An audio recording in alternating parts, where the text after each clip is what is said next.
انا دلوقتي مش عارف جهاز العروسه بتاعي يكلفني كام. انا لو عايز اجيب جهاز لبنتي هيكلفني كام يا ابو انس؟ لازم بقى نجاوب على السؤال ده النهارده، وهو جهاز عروسه في 2024 يكلفنا كام؟ مبدئيا كده اول حاجه لازم نراعيها واول حاجه ناخد بالنا منها هو عدد اللطقم. انا دلوقتي قدامي عدد كبير من اللطقم، انا هجيب انهي طقم وهجيب بكام وبعد كده نقرر بقى. انا دلوقتي بالنسبه لابو انس عندي اطقم سواء جرانيت سواء تيفال سواء استانلس، الحاجات ديت اساسيه، بالاضافه كمان لطقم الالومنيوم وده بيكون اختياري لو انت عايز تجيب الومنيا او لا. انما بقى بالنسبه لطقم الجرانيت وبطقم التيفال فاحنا عاملين عليها عروض ان شاء الله من اول 20/1 وهننزل اسعار. هي حاليا دلوقتي ب 2500 البدايه، لكن بعد كده في 25 يناير وقبلها بخمس ايام وبعدها بخمس ايام لان دوت عيد ميلاد المحل.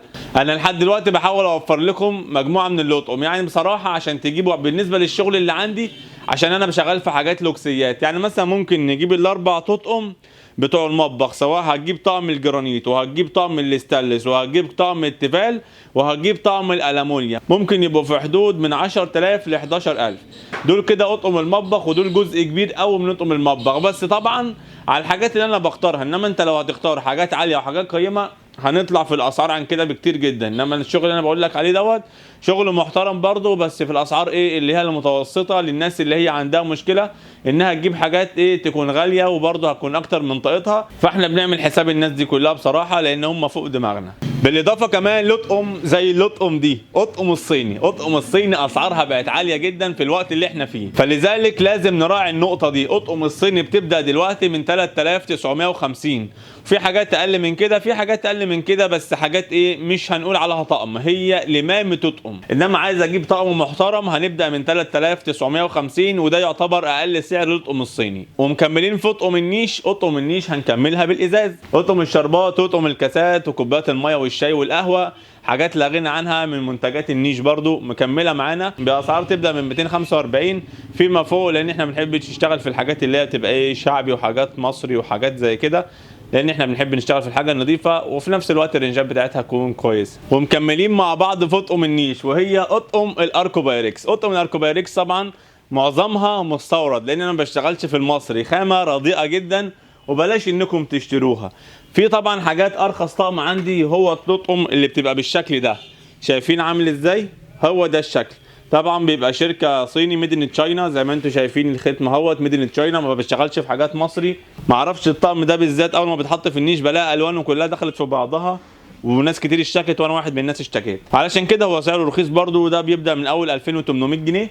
اما بقى لو بالنسبه للطقم اللي انتم شايفينها ديت مثلا اشكال زي بتاعه لومنارك ديت، اشكال تحفه جدا، الخامه مختلفه تماما، شايفين الاشكال الشكل عامل ازاي، الطباعه عامله ازاي، الحاجات دي كلها جميله جدا والوانها طبعا بتبقى متناسقه مع بعضها، لذلك برضو بيكون سعرها معدي ال 4000 جنيه. انا في الفيديو اللي بوريه لكم دوت انا بحاول اخليك تعمل ميزانيه لنفسك. ليه بقى؟ بعرض لك الشغل، انت بقى بتعرف امكانياتك ايه، هل هتقدر تجيب الحاجه اللي هي سعرها معدي الاربعه ولا هتجيب الحاجات اللي هي من تحت الثلاثه. ويلا بينا نخش على الجزء اللي بعده. الجزء اللي بعده وهي اطقم الاركوبال. اطقم الاركوبال طبعا حاجات برضو من اللي بتتحط في النيش. انا من رايي يا جماعه نلغي النيش ده بقى، وكفايه بقى بهرجه وكفايه فلوس بندفعها كده وبين حاجات بنركنها وما بنستخدمهاش، حرام بصراحه. انما لو بتستخدموا الحاجه ديت فاشتروها عادي ما عنديش مشكله. طقم الاركوبال، اطقم الاركوبال طبعا بتبدا من اول 2700 برضه مستورد، ما عنديش حاجه مصري. الاشكال كتير والاشكال تحفه. خلينا افرجكم على حاجه زي دي كده، ديت احدث حاجه جات لنا في 2024، شايفين الشكل عامل ازاي؟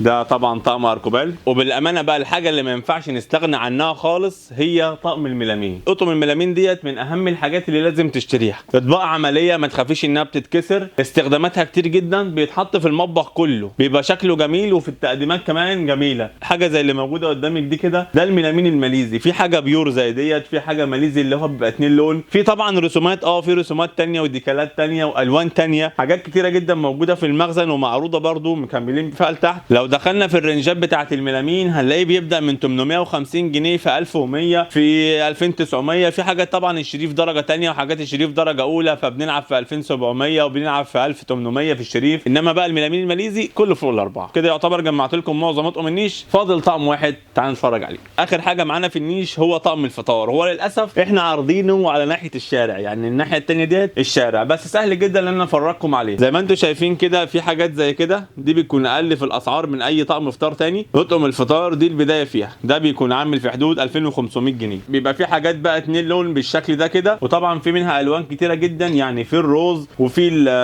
الاسود وفي الابيض وفي منه مربع وفي مدور، فاهو في اشكال مربعه زي كده، وطبعا كله مستورد. كده احنا يعتبر اتكلمنا في كل حاجه. فاضل بس اقول لكم النيش بيجي له ايه. اولا اطقم الصيني ده اساسيه في النيش. ده طبعا الاعداد بتاعته بتبدا من 60 قطعه للطقم النص، فيما فوق لحد 78 قطعه. انما بقى بالنسبه للكامل فهو بيبدا من 110 قطعه فيما فوق. طبعا اسعار الكامل بتبقى اعلى بكتير جدا من الاطقم النص. اما بالنسبه لطقم الفطار فهو كل اطقم الفطار بتبقى 24 قطعه. اما بالنسبه للاركوبال والاركوباركس فالاركوباركس بيكون 46 قطعه او اقل او ازيد، والاركوبال برضو 58 او 60 او 66 على حسب اللي موجود. طب احنا هنجيب ايه بقى للنيش؟ اولا النيش بتاعنا دلوقتي بقى ضرفتين، اللي هو النيش العادي ده، مش زي زمان كده كانوا بيعملوا النيش اللي هو بقى 5 ظرف و4 ظرف والكلام ده كله والادراج والشغل ده كله.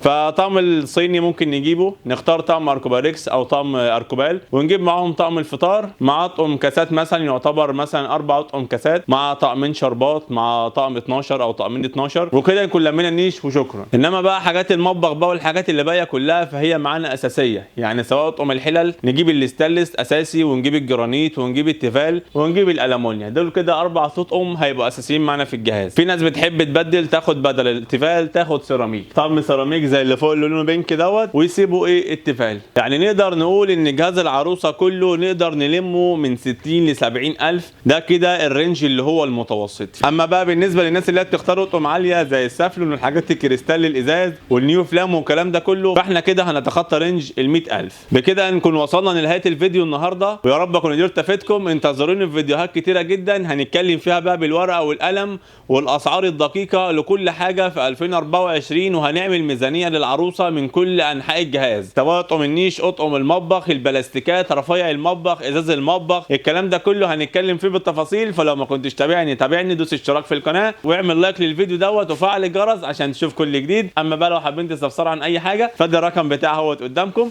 اما لو حابين تنوروني فانا في مركز طوخ محافظه القليوبيه، شارع جلال الحجاج امام قاعه الف ليله وليله. هتيجوا هنا وتسالوا عن سنتر الابرار وهتلاقوا الف منه يدلكم. في نهايه الفيديو تحياتي ليكم، اخوكم اسامه ابو انس، سلام.